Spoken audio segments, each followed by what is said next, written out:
গ্রামের মেঠোপথ, হাটটা অনেক সুন্দর লাগে। বিকেলবেলা গ্রামের ওয়েদারটা দেখুন, কত সুন্দর ওয়েদার, অনেক সুন্দর। আসলে গ্রামের পরিবেশটাই সুন্দর।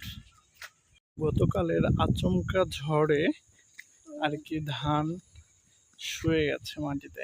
দেখুন কি পরিমাণে ধানের ক্ষতি। এভাবে থাকলে কারেন্ট পোকা বেশি লাগে ধানে, প্রচুর পরিমাণে ক্ষতি।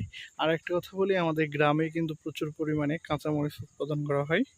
এগুলো মাটি তৈরি করা হয়েছিল মরিচ লাগানোর জন্য, কিন্তু বৃষ্টির কারণে আর লাগানো হয়নি।